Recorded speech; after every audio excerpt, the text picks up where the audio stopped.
The job of balance is to create order and signal relationships.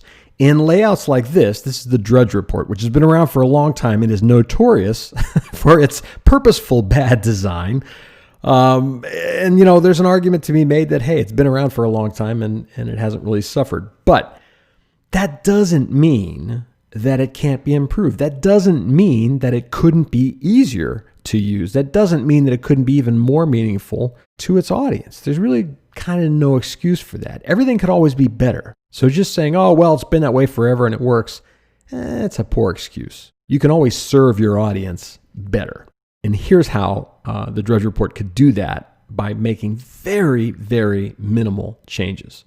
Here's where we are. This is what we got right now. If we took that same layout and did this, where all 3 columns are the exact same width from left to right, the padding in each column is exactly the same. Take a look at the one on the left. See that middle column? It's much narrower than the other 2. In addition, there's not a whole lot of padding inside those columns. And because everything is so close together at the edges of the columns, it sort of blends together like one big thing, as opposed to reading as 3 columns of information. The layout on the right, with the additional negative space, specifically between those rules, between each individual item, that separates things. That provides balance. This, then this, then this, then this, then this. It allows us to really quickly, in milliseconds, scan through this and get that, okay, this is one piece of information, this is another, this is another, this is another, right? This is one story related to one topic, this is the next topic, this is the next topic, so on and so forth. So what the existing layout looks like, if we abstract it, is this. You see the volume of noise there? You see how everything sort of is too close together? There's a lot of vibration almost, where everything is sort of screaming for attention. Even though those large areas of photographs are heavier and certainly stand out, there's still a hell of a lot of competition because of all the positive and negative shape interplay that's happening there. Everything is way too close together. Compare that to this. You see the difference? It's not a radical change. Okay, we didn't radically change anything, but what we did do is provide some order. We provided some visual evidence that certain things are related and certain things are not related. Small change, but it makes a big difference.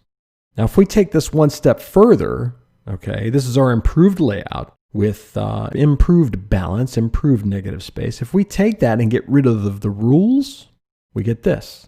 See the difference? A lot less visual noise. So that begs the question, what are those rules really doing? Are they providing anything? Are they really providing any value? No. Negative space can do that job by itself.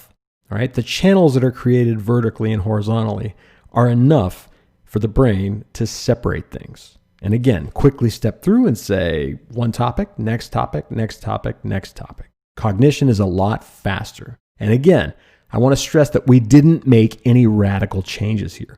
People often believe that, oh, well, this has to be completely redesigned. That's not always true. Sometimes a very small shift in a layout is enough to improve it, is enough to make a quantum leap in user experience. So here's what it looked like with the rules, and again, with the improved space. And here's what it would look like without the rules.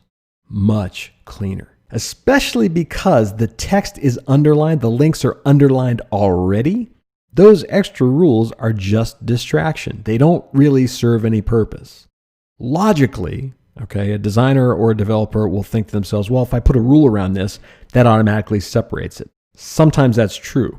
In cases like this, it does the exact opposite. It simply creates more visual noise for the eye to contend with, right? So this is what balance is all about. 3 columns, 3 channels of negative space.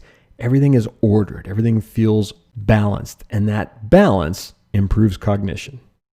Here's another example. In a content-heavy layout like this, where there's a lot of text, a lot of images, a lot of things to look at, balancing negative and positive space is a mission-critical kind of thing. Okay, you've got a lot to deal with, and the organization is saying, no, we have to say all this stuff immediately. We're not willing to sacrifice any of it, which I'm sure none of you have ever had to deal with, right? They want it all up front. So you say, okay, how do I best segregate this? Especially when you've got multiple layers of navigation like you see here. Balance in this instance allows users to quickly scan, identify, and group related visual elements. Okay, so what you get is this.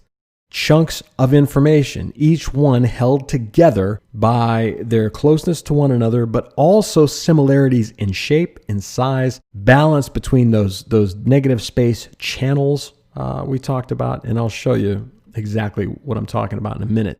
Okay, but as much as there is here, it still feels balanced. You can sort of still see what's related to what.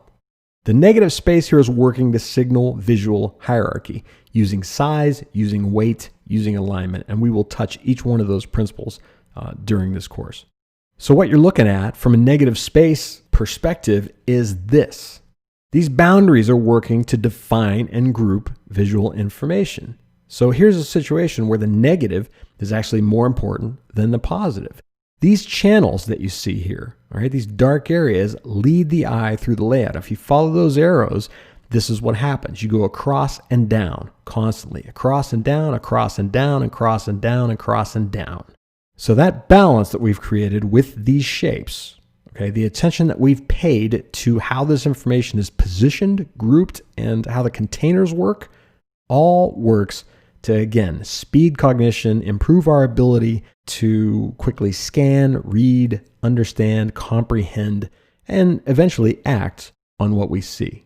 So design mantra number 6 is that balance creates visual order and signals relationships. It is the first principle of good design and the one you should always pay attention to.